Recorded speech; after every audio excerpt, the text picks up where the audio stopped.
Welcome to our last week of class. So this week you are going to be working on your final project, which is a revision and reflection project. And this short video is going to kind of go over your choices and just remind you of what's happening. So for the revision reflection project, you have two choices.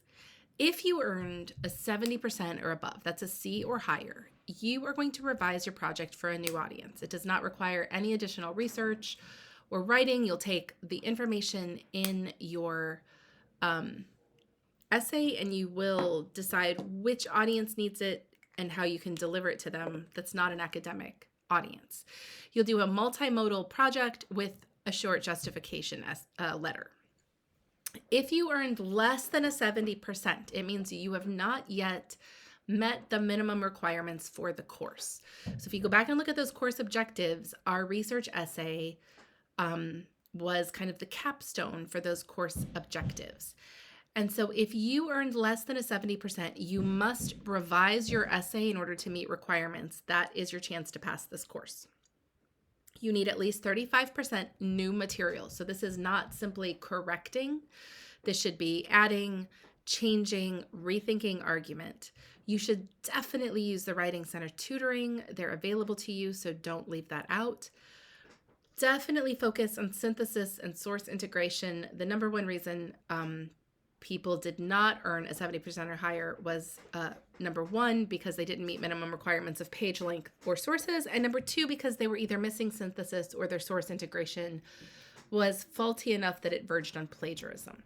So definitely take a look at those things. And then if you earn less than a 70%, once you do your revision, your justification letter is going to focus on making a persuasive argument about why you have now met requirements.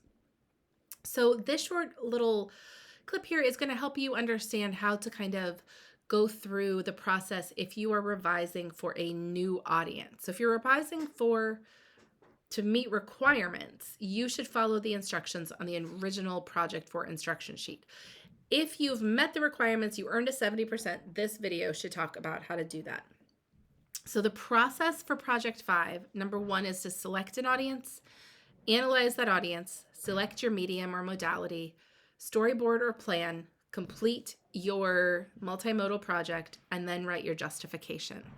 And it's really, really important that you are paying attention to audience. The number one thing I'm going to be looking for is, did you pick an appropriate audience and did you give them something that was appropriate for them? So when you're selecting your audience, you really need to think, who needs this information? And it doesn't have to be your entire research essay. It could be a portion of the information from your research essay. But you need to think about who needs the information and who would care about it. You might have an audience who needs the information but doesn't really care or doesn't know that they should care, and then you need to work a little harder to get their attention. You might find an audience who absolutely would care and they also need the information because they don't have it. You work a little less hard to get their attention, but you still have to work to hold their attention.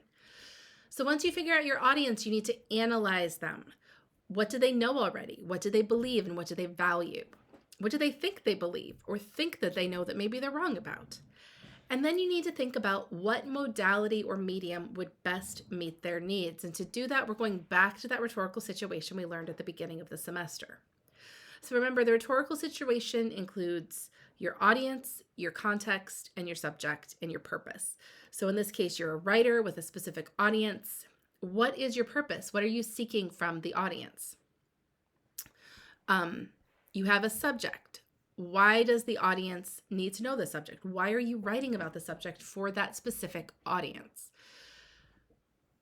What's the context? Who's discussing it right now? What is that larger conversation? And then this is the big one here, genre. How is the subject presented to the audience? So you really need to think, this is not an academic audience. This is just kind of an out in the world, real world audience. What are different ways that you could present this information to them? And I will give you a hint. The answer probably is not PowerPoint because nobody likes PowerPoint. Right? So outside of an academic situation, there isn't really ever a reason to use PowerPoint unless you're doing a business presentation. So you want to think about other ways. There are instructions. The instructions for Project 5 give you some of those ways, so make sure you take a look at those. So you're going to go ahead and you're going to make that multimodal kind of revision. Again, it does not have to be your entire essay. It could be a portion of your essay or a portion of the information you feel is really, really important. Once you've done that, you are going to write a 3-page justification statement. It's going to be in a letter format to the professor, so to me.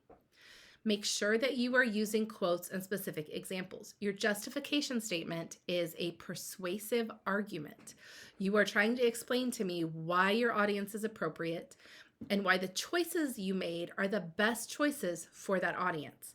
So to prove your claim, you have to use quotes and specific examples. For instance, you might use a quote from your original essay and then explain how you simplified it or changed it in some way so that it's more readable and approachable for your audience. You might have a quote from one of your sources and explain how you've now summarized or paraphrased or put it into bullet points instead, depending on what you've done. So your justification should answer the following. Which audience did you pick and why did you pick them? You have to prove that it was a good choice. Where's your exigence? Why is this needed for this audience right now at this time and place?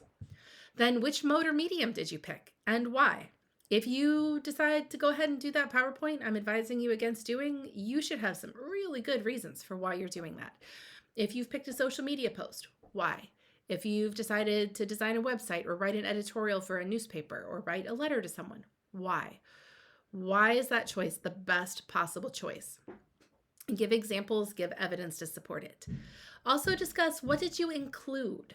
Right? So what information from your essay made it in and why? And what did you leave out? What was less necessary for that specific audience?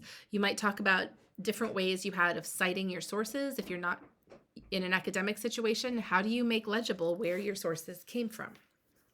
So as you do your revision reflection, what you really want to think about is how and why you're making the choices you're making.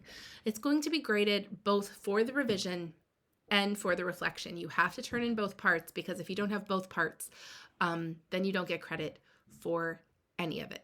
If you have any questions, make sure that you're reaching out for help. Good luck this week. You're almost there. After this, you'll just have a short final exam.